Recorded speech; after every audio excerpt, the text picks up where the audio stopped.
Pues como nos dice la Biblia, y está claramente de toda lengua y nación, y somos uno en Cristo, y esto es un gozo. Tener tantos hermanos y de diferentes nacionalidades, culturas, pero todos somos uno. Así que, mira, vamos a seguir. Hace ya, sabéis que estoy dando el Evangelio de Juan. Vamos a proseguir el Evangelio de Juan. La última predicación fue en noviembre, porque pasó Navidades y lo cortamos para dar mensaje de Jesús, de nuestro Salvador y Señor. Así que vamos a Juan. Y mirad, para haceros una pequeña introducción, acordaros que el propósito del libro de Juan nos lo dice el mismo Juan en el capítulo 21, versículo 31, que todas estas cosas se han escrito, todas las cosas del Evangelio de Juan se han escrito para que sepáis que Jesús es el Hijo de Dios y que creyendo en Él tengáis vida eterna. Ese es el propósito. Así que cada coma, cada palabra, todo lo que hace el Señor Jesucristo aquí, los 7 milagros, los 7 yo soy, todo apunta a que Jesús, el que vino a la tierra, es Hijo de Dios. Algo sorprendente, algo milagroso, pero Dios se hizo carne, se hizo hombre y habitó entre nosotros. Y todo lo que dice Juan apunta a que ese es el Hijo de Dios. Y ya vimos varios testimonios de personas que dijeron, verdaderamente este es el Hijo de Dios. Juan, en los primeros 18 versículos, hace una introducción y nos dice que este es el Verbo, que este es Jesús, que este es el Eterno, que el que estaba y vino, es el Hijo de Dios. Juan el Bautista, unos versículos más adelante, nos dice que he aquí el Cordero que quita el pecado del mundo. Y dice Juan explícitamente, y doy testimonio que este es el Hijo de Dios. Otra persona más, unos versículos más para adelante, antes de acabar el capítulo 1, Natanael, porque me has visto, dices esto, dice, ahora conozco que tú eres el Mesías, el Hijo de Dios. Así que vemos testimonios individuales que nos dicen que Jesús es el Hijo de Dios. Pero también vimos que Jesús empieza su ministerio en el bautismo. Y empieza ya a contactar con sus primeros discípulos, 6 para ser más exactos. Y se va a unas bodas, a Caná, a 8 kilómetros de Nazaret, con su familia. Y estaba su madre y ciertos amigos de la localidad. Y fue el primer milagro que hizo Jesús cuando empezó su ministerio. Nos dice Juan que este fue el principio de señales. Y aquí vimos que Jesús ya se va abriendo más poco a poco.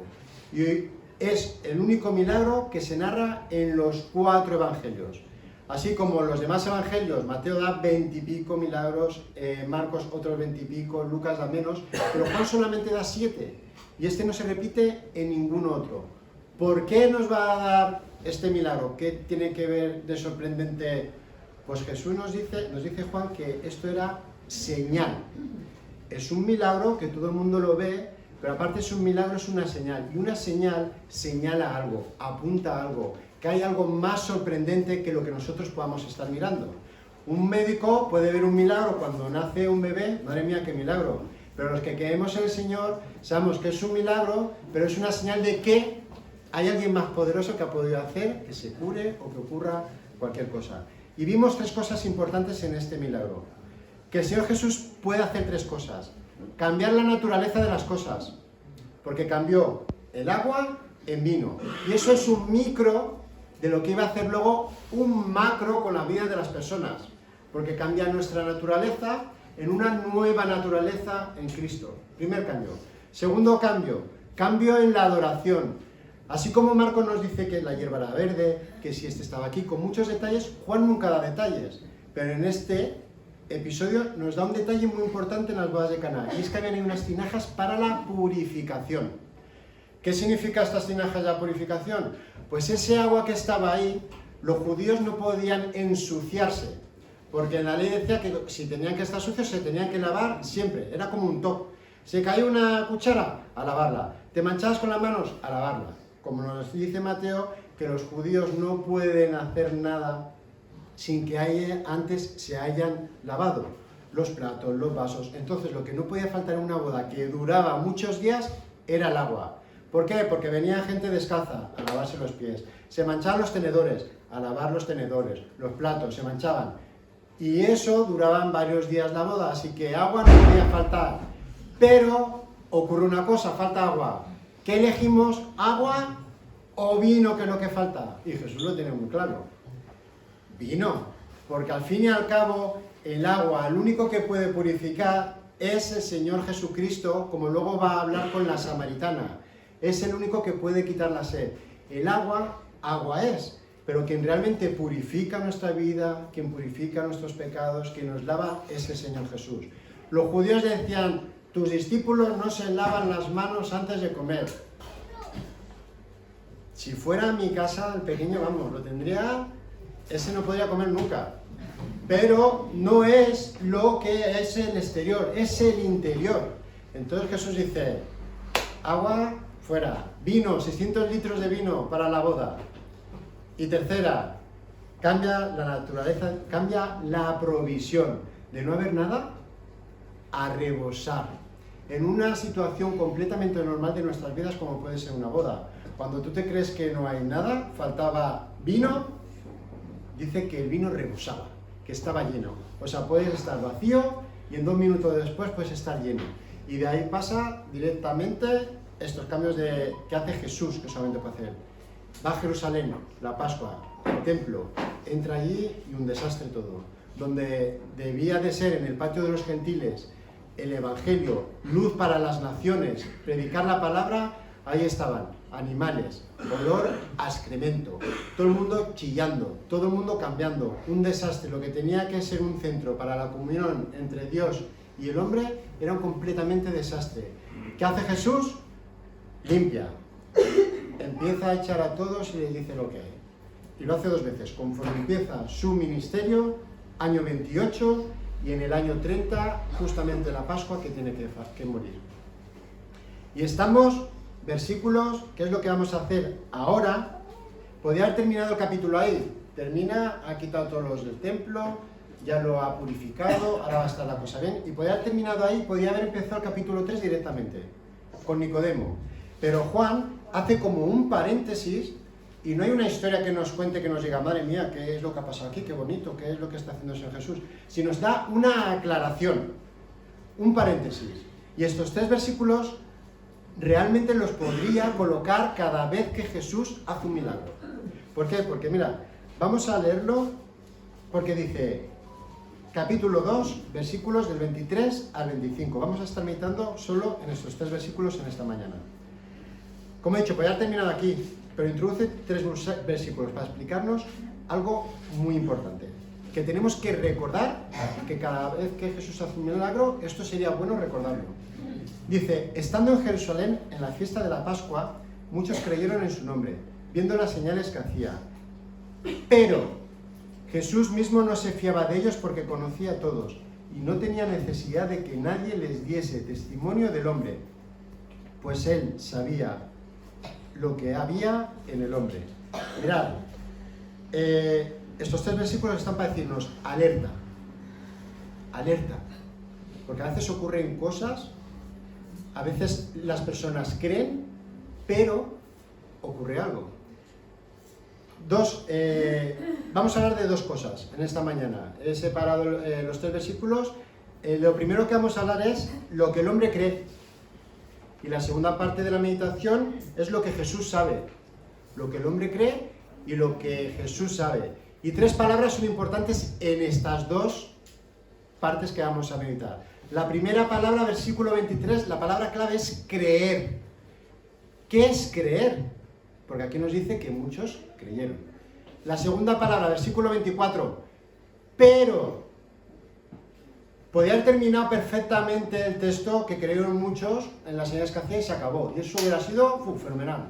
Pero nos dice, pero ocurre algo, alerta, algo pasa aquí con esto que están creyendo. Y la tercera palabra clave es la del versículo 25. Él sabe. Así que tenemos creer, pero él sabe. Lo que el hombre cree, versículo 23. El texto nos dice que era la Pascua. era Jerusalén. Jesús había estado en el templo, como ya vimos, y seguía la Pascua. Allí estaba. Y nos dice que se hacían señales, es decir, hacía milagros. Y nos dice, muchos creyeron en su nombre. Y como os he dicho, si hubiera acabado aquí, hubiéramos dicho, menuda campaña de evangelismo, qué bien llevada. Jerusalén en la Pascua, ahí había miles y miles y miles de personas. Así que podía haber Jesús hablado entre 1200 personas, si son muchos los que han creído, pues casi, imaginaros, 600 personas. El 50% ha creído en él. Versículo 24. Pero, y aquí tenemos un caso aplicable, como os he dicho, cada vez que actúe Jesús. ¿Por qué? Porque hay una reacción de Jesús. Algo le ocurre a Jesús que pone Juan, que es importante, que tiene que estar aquí. ¿Qué es lo que es? ¿Por qué hay una reacción de Jesús? Pues nos lo dice un poquito más adelante. Porque no se fiaba de ellos, de los que habían creído en su nombre. ¿Por qué? Porque conocía a todos. ¿Por qué? Porque él sabía lo que había en el hombre. Mirad, en la palabra de Dios, cuando habla de creer, nos habla de tener fe, nos habla de tener confianza. Y la fe va unida siempre a la obediencia. Siempre. Si tú dices que crees en Dios, tienes que obedecer a Dios. También nos dice su palabra que solo hay una fe que es verdadera. Solamente hay una fe que salva. Y vemos en su palabra y a lo largo de la historia, en las iglesias, que muchos estaban con nosotros. Hemos visto a muchas personas cantar, muchas personas orar, venir a los estudios bíblicos, incluso predicar, dar estudios. Estaban entre nosotros y parece ser que tenían fe, pero que ya no están. ¿Qué es lo que ha ocurrido? Primero, si realmente nacieron de nuevo, son de Dios y volverán. Todos conocemos casos cercanos que han estado aquí, se han ido al mundo y han vuelto. Por ejemplo, el hijo pródigo. Y de estos casos, miles. Segundo, si no han nacido de nuevo, su fe entonces es que sería falsa. Porque hay una fe que solamente salva y que es verdadera. Y gente que nunca creyeron en la Biblia, nunca creyeron en el Dios de la Biblia, sino en un Dios que se habían imaginado. Lo complicado de lo que nos podemos hacer nosotros es crearnos un Dios que no es el Dios de la Biblia. Cuando empezamos a imaginar cómo es Dios, nos estamos equivocando. Tenemos que encosertarnos en lo que nos dice su palabra. Si yo me imagino que Dios es de una manera, al final nos estamos creando un Dios nuestro, no el de la Biblia. Así que no imaginemos lo que puede ser Dios, sino nos centramos en lo que nos dice la Biblia. Lo fácil es distinguir de un no creyente de un creyente. Eso es fácil, ¿no? Vamos fuera, uno diciendo palabrotas y un creyente diciendo no, y los distinguimos claramente, uno que cree y otro que no cree.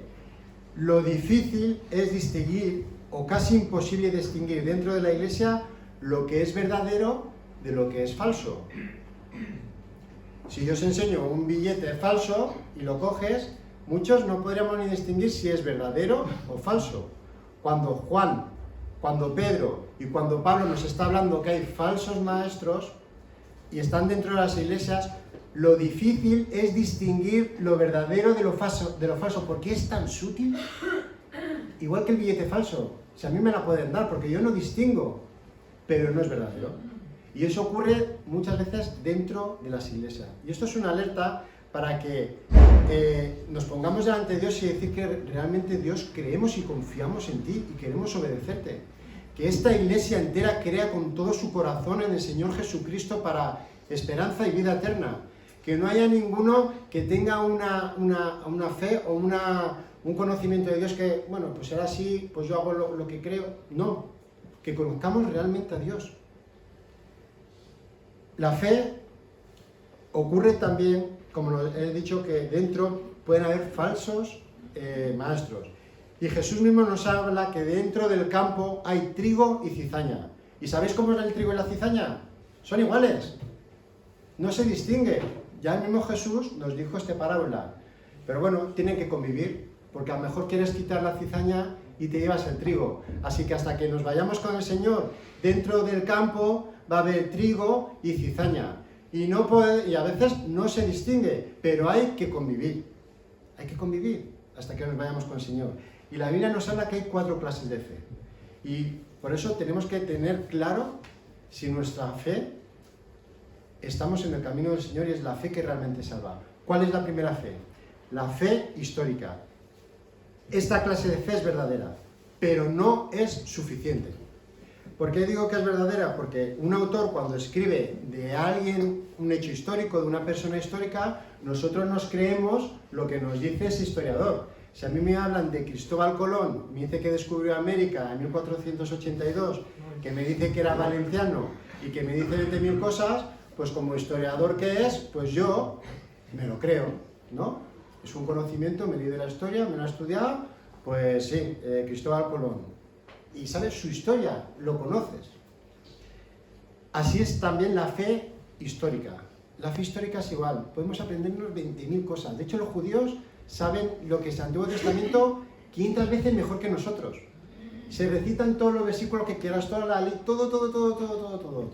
Tienen un conocimiento más de 10. Llega la palabra, la leemos y nos la creemos. Las personas lo creen y no cuestionan nada. No dudan de que Cristo viniera al mundo, incluso de que fuera Dios y hombre en una persona, de que muriese, de que resucitara, de que subió a los cielos. Pueden creer que la Biblia es la palabra de Dios, pero creen de igual modo que creen que existió Cristóbal Colón. Conocimiento. Este tipo de fe es conocimiento académico, mental, de la Biblia, que conocemos, que sabemos. Mira, cuando la Biblia habla de conocer, no significa que tengamos que conocer mentalmente todos los libros de la Biblia. No se trata de conocer todos los versículos, no se trata de saber todos los pasajes de memoria. La palabra conocer en la Biblia significa experimentar. Experimentar. Cuando la Biblia nos dice, y Adán conoció a Eva, no está hablando de que Adán conocía, pues tiene 35 años, no tiene madre y no tiene... No, conoció, experimentó, porque luego nos dice, conoció a Eva y dio a luz un hijo llamado. Así que el conocer a Jesús no se trata todo lo que podamos saber, todos los hechos históricos que podamos aprender, sino se trata de experimentar, de conocer a una persona que se sienta aquí, cerca, cara a cara, como decía Jacob. Estaba aquí, cara a cara, y yo no lo conocía hasta que dijo, este lugar está el Señor. Es cuando conoció al Dios. Es sentarse a sus pies y estar hablando, orando y contactar con Él. Da igual todo lo que sepas. Estar con Él, eso es conocer a Dios. Así que para conocer a Dios, tienes que a veces entrar a tu aposento, cierra la puerta, ora a tu Padre que está en lo secreto y te recompensará en lo público. Cuando utilicemos la Biblia no se trata de conocer ciertas cosas para debatir con otros. Uno estudia la Biblia para conocer al Señor y saber cómo vivir nuestra vida en un mundo corrupto. Esto no son instrucciones, son principios que hay que aplicar para nuestra vida. Este tipo de fe, como he dicho, es experimentar. Así que conocer es experimentar a Dios, es vivir, es estar con Él, sentir en este sentido. No que sepas las doctrinas de la gracia, ni las 5 solas, ni todo lo que quieras. Se ha experimentado con la persona de Jesús. Tiene que ser así. Este tipo de fe es la que tienen estas personas aquí, en este texto, porque ellos decían creer, y creían que Jesús era más que un simple hombre. Ellos creían que era el Mesías. Tanto tiempo esperando, estos que están aquí, estos que se sabían la Torá, que sabían que tenía que venir el Mesías prometido, que tenía que venir un profeta mayor que Moisés, que tenía que venir una persona a liberar a Israel del pueblo, de los diferentes pueblos, según los judíos. Ellos lo tenían claro, es este. De hecho, en el primer siglo no solamente había un Mesías como Jesús se pensaba, sino que había varios Mesías más que antes habían venido y todos creyeron en ellos, hasta que se fueron disolviéndose los grupos. Hubo uno que dijo, bueno, si esta obra es de Dios, permanecerá. Si este es el Hijo de Dios, permanecerá. Si no, pasará como todos los demás líderes que se disolverán. Ellos creían. Lo que aceptaron como una gran persona no significa que le entregaran sus corazones. Porque, como nos dice el texto, Jesús mismo no se fiaba de ellos. Este tipo de fe es la que tienen también los demonios. La fe histórica. De los que dicen que creen, pero los demonios tiemblan. Porque Santiago, cuando escribe, sabía que muchas personas de esa iglesia consideraban que solamente creer era suficiente, en un sentido limitado. Ellos sabían que Cristo era Dios, que había muerto por sus pecados, que la palabra era verdadera, y por eso indica que también los demonios creen, como ellos. También creen estas cosas, y también tienen conocimiento. De hecho, Satanás le recita el Salmo 91 a Jesús cuando están en el desierto, en las tentaciones. O sea, hay un dicho aquí en España, no sé si en otros sitios, dice que el diablo sabe más por viejo que por demonio, por diablo. Que tiene más conocimientos que nosotros del Señor, de Jesús. Incluso cuando estaba el Señor Jesús, decía, vete, que sabemos quién eres. Cuando Pablo estaba ahí, decía, sabemos quién eres tú, pero no estos de aquí. Conocen a Jesús y saben lo que hay, pero tiemblan. Pero estos creen, los demonios, y no son salvos. La cuestión no es si tú conoces de esta manera, como he dicho, versículos y versículos, sino experimental. Es si Él te conoce a ti por haberle experimentado y que no te diga, nunca te conocí. Porque mirad, nunca te conocí, el Señor Jesús, claro que conoce. De una manera total nos conoce a todos.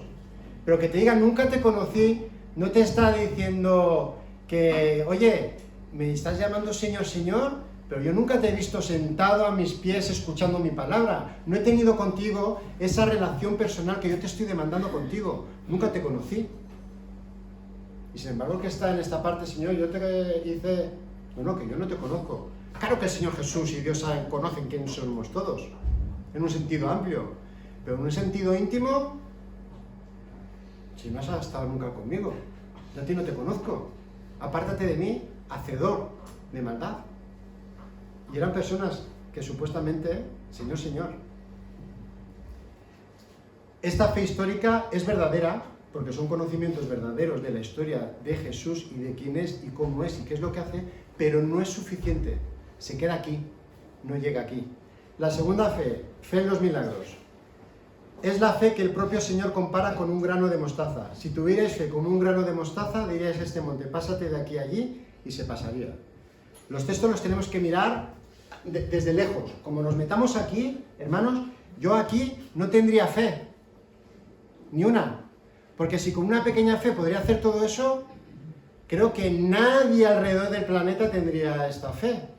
Porque si no, los montes estarían cambiando la geografía cada 2 por 3. Entonces, lo que nos está diciendo es algo completamente diferente con esto de la fe.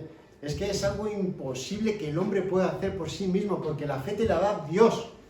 La da Dios la fe. Y solamente con la fe en Dios se puede hacer cosas en nuestra vida, pero mucho más grande de que mover montes.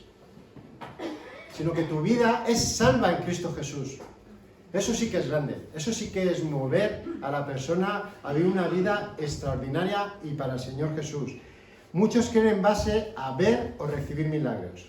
Es decir, si no lo veo, pues no lo creo, como se suele decir. La fe en los milagros puede ser activa, ¿no? Hay personas que creen que hacen milagros, y pasiva, el que recibe el milagro. Muchas veces nos dicen, si no tienes tu milagro es que no tienes fe.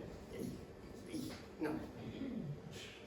Hermanos, la fe activa, el que dice que hace milagros y que realmente hay personas que podrían llegar a hacer milagros como nos dice la Biblia, nos dice en Mateo 7, 22, 23, Mateo 7, 22, 23 nos dice, muchos me dirán en aquel día, Señor, Señor, no profetizamos en tu nombre y en tu nombre echamos fuera demonios. Y mirad ahora lo que dice. Y en tu nombre hicimos muchos milagros. Y entonces le declararé, nunca os conocí, apartaros de mí, hacedores de maldad. Esa clase de fe no salva. Puedes creer que por hacer milagro tienes poder de lo alto, pero que sepas una cosa, que seas usado por Dios no significa que seas aprobado por Dios. Porque Dios usó al faraón para hacer ciertas cosas, pero no fue aprobado por Dios. Dios usó a Nabucodonosor para traer juicio sobre Israel, pero no fue aprobado por Dios. Y que Dios use a las personas no significa que seas aprobado por Dios. Dios usa a quien quiere. Y puede ser cristiano o no. O puede utilizar, si quiere, un cuervo para llevar comida a una persona que no tiene. Esta es la fe activa. Personas que pueden creer que hacen cosas porque tienen el poder de lo alto, pero por muchos milagros que tengas, a lo mejor el Señor Jesús te dice que no te conozco. Así que esa fe en milagros no salva. La pasiva, la que recibe, personas que ven milagros en sus vidas y se quedan ahí. Hay un texto en la palabra que nos dice que 10 leprosos fueron donde el Señor Jesús y sana a los 10. Ahí hubo un milagro. Los 10 milagros. Se fueron a dar gracias al templo. ¿Sabéis cuántos volvieron? 1 a dar gracias. Un porcentaje un poco corto. Un 10% de los que recibieron el milagro, solamente 1 fue dar gracias a Dios. Así que no es que hayan tantos milagros, porque a lo mejor solamente el 10% realmente es al que va a los pies del Señor Jesucristo. Por mucho que uno pueda creer en que va a recibir el milagro, eso no significa que sea salvo. Que tú tengas un milagro no significa que seas salvo. ¿Cuántas veces hemos orado por personas para que puedan sanarse de un cáncer o que puedan restablecer la comunión de un hijo con un padre, de la hija con su madre, por trabajo, por 1000 cosas, y se hacen milagros constantemente? Pero ¿cuántas veces vamos a Dios y le damos gracias? Y hay personas que una vez que han recibido el milagro, ya está. No significa que recibas cosas y seas salvo. Jesús no vino a solucionar el problema de mi trabajo. Jesús no vino a solucionar el problema con mis hijos, ni el problema de la vivienda. Jesús no vino a solucionar tus problemas. Jesús vino a solucionar el problema. El problema del pecado, que es lo que nos separa de Dios. Porque aquí tenemos problemas, y tenemos un ejemplo muy claro en nuestro Señor Jesucristo, que fue hasta la muerte, y muerte de cruz, sin merecerlo. Golpeado, escupido, vilipendiado, 1000 cosas. Y nosotros pasaremos por lo mismo. Tuvo que aprender obediencia, nosotros también tenemos que aprender obediencia. Se humilló, nosotros muchas veces nos tenemos que humillar. Porque estamos a veces más pendientes de las bendiciones que el dador de ellas. Y aún así dejamos descansar a veces cuando tenemos milagros en nuestra propia justicia. A veces cuando recibimos cosas buenas decimos, ¿cómo nos ama Dios? Qué buenos somos que hace milagros en nuestra vida. Pues no. Que tengas milagros no significa que tú seas bueno. Es por la gracia y misericordia del Señor que hace cosas buenas en nuestra vida para acercarnos a Él. Las señales se hacen para fortalecer una fe verdadera. Cree y verás. No verás los milagros para creer. Cree y luego vienen los milagros para afianzar lo que uno cree. Porque el que ve, al final puede que no crea. Si crea es por misericordia. ¿Cuántas personas vieron milagros y señales cuando estaba Jesús? Miles. De hecho, hay un episodio que hay más de 5000 personas que recibieron pan. En Egipto, ¿cuántas personas vieron las señales, esas 10 plagas? ¿Cuántos entraron a la tierra prometida? 2. Así que las señales es para fortalecer a los que creemos. Si tú crees en el Señor Jesucristo, espera señales. Porque es para confirmarte que realmente Él actúa y hace y vive en ti. La fe temporal. Aquí tenemos la semilla que fue sembrada en diferentes terrenos, ¿vale? Y hay una palabra importantísima, dice, algunos oyen el Evangelio y reciben la palabra, ¿cómo? Con mucho gozo. Son tocados, son afectados, pero no perseveran. Si la fe histórica descansa en los hechos que se pueden constatar, la fe temporal descansa en los sentimientos, con mucho gozo. Te hace sentir gozo, y esta clase de fe tampoco salva. Solo se mantiene cuando uno se encuentra bien, y muchas veces esta fe es temporal. Puede durar 2 meses como 50 años. Puede estar 50 años perfectamente, pero cuando vienen los problemas, cuando vienen un montón de dificultades, cuando el mundo, cuando los deseos y todo eso, y no es fe que salva, es una fe temporal. No debemos de confundir lo emocional con el Espíritu Santo, porque los cristianos, quien creen en el Señor Jesucristo, y como personas, tenemos sentimientos, y a veces lloraremos, y a veces nos alegraremos, y a veces nos gozaremos.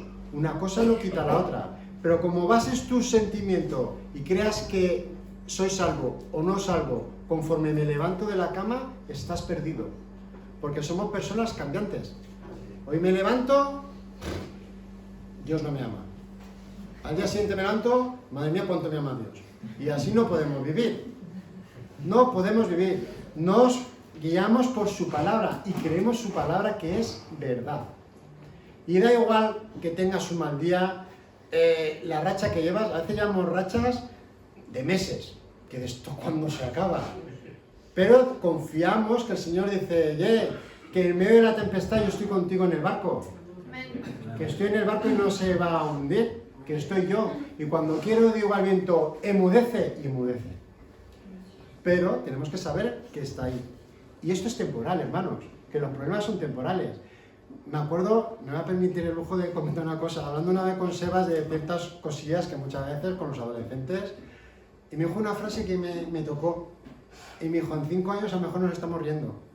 Y es verdad, porque muchas veces estamos dando vueltas y vueltas y vueltas y las cosas son temporales, y lo que ahora vemos a lo mejor que es un problema, si descansamos en el Señor, si lo ponemos en las manos del Señor, en 5 años nos estamos riendo de todas aquellas cosas y temporales que habíamos soportado.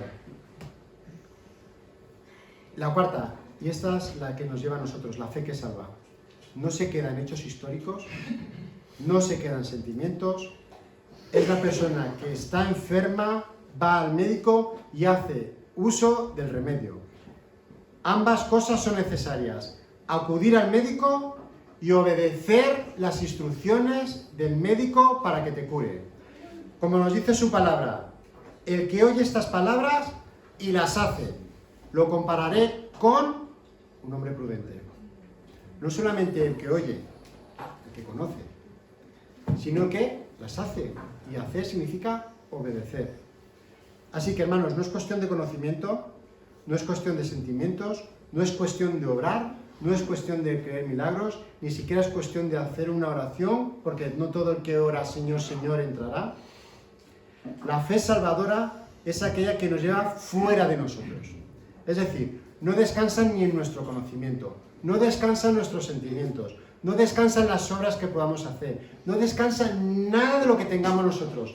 Descansa en la obra perfecta del Señor Jesucristo que hizo en la cruz del Calvario. Solamente.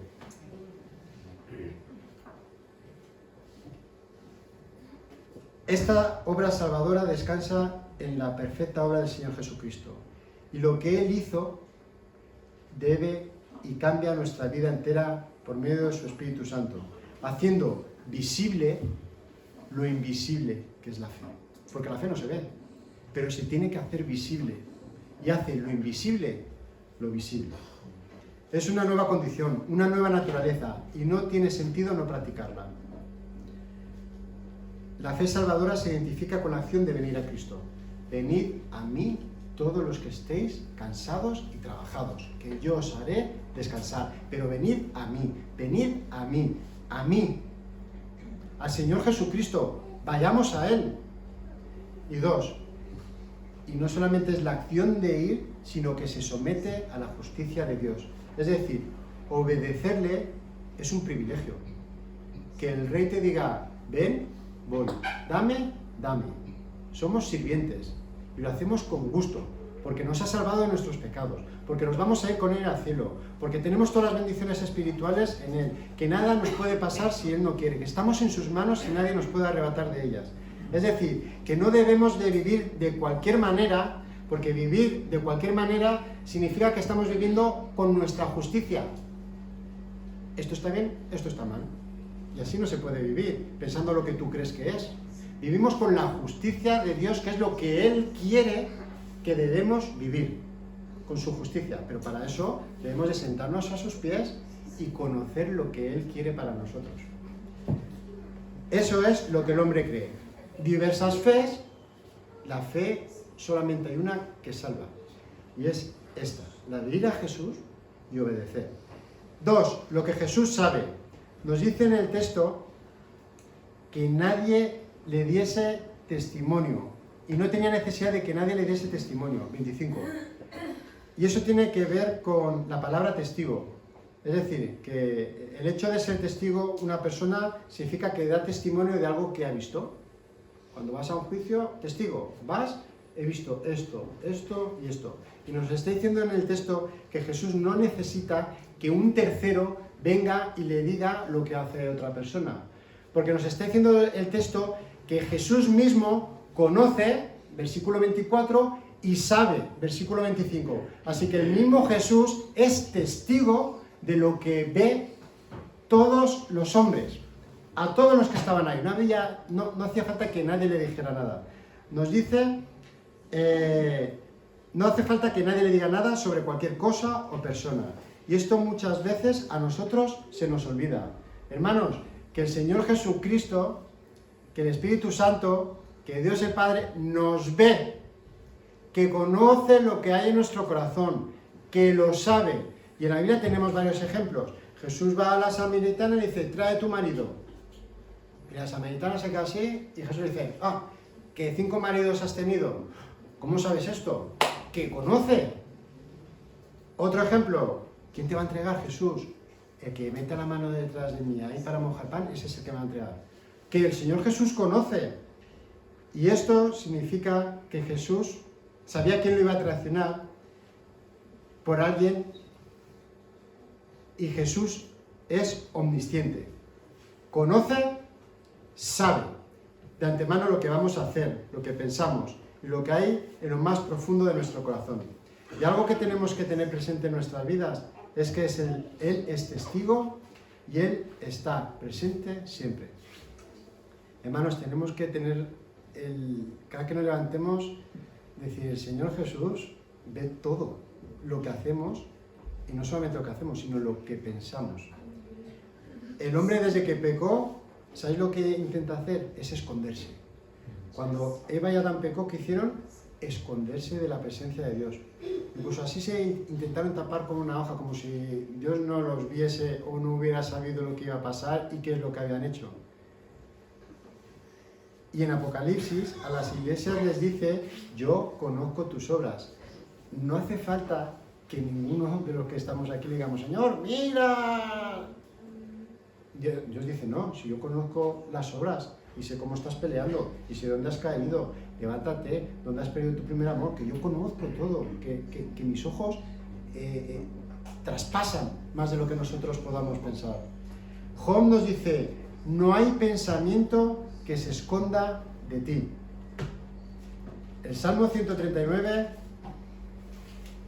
nos dice así el salmista, oh Jehová, tú has examinado y conocido, tú has conocido mi sentarme y mi levantarme, has entendido desde lejos mis pensamientos, has escudriñado mi andar y mi reposo, y todos mis caminos te son conocidos, pues aún no está la palabra en mi lengua, y aquí, oh Jehová, tú la sabes toda. Detrás y delante me rodeaste y sobre mí pusiste tu mano. Tal conocimiento es demasiado maravilloso para mí, alto es, no lo puedo comprender. Dios lo ve todo. No solo lo visible, sino también lo invisible.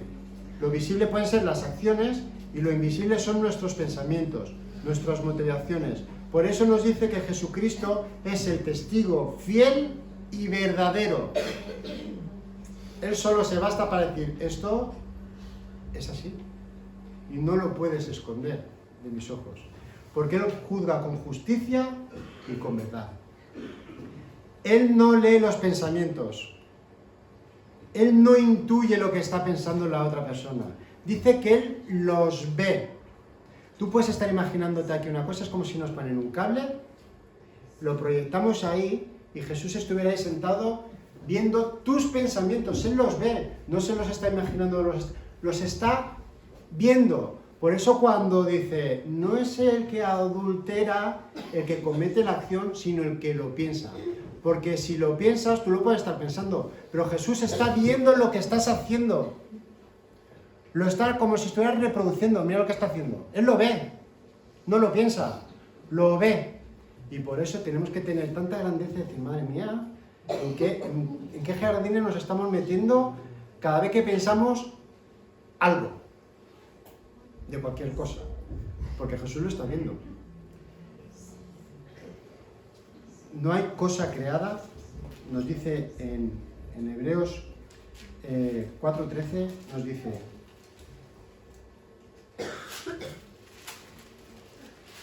Hebreos 4:13 nos dice, no hay cosa creada que no sea manifiesta en su presencia. Antes bien, todas las cosas están desnudas y abiertas a los ojos de aquel a quien tenemos que dar cuenta. Está todo ahí, delante del Señor Jesucristo, no hay nada que se esconda. Para terminar, el ser conocedores de la omnisciencia de Él debería producir en nosotros dos cosas. Primero, un sentimiento de temor y temblor, es decir, reverencia, ser consciente de que Él lo sabe todo y conoce, como en el texto. Tremendo testigo el que está ahí, ni más ni menos que Dios.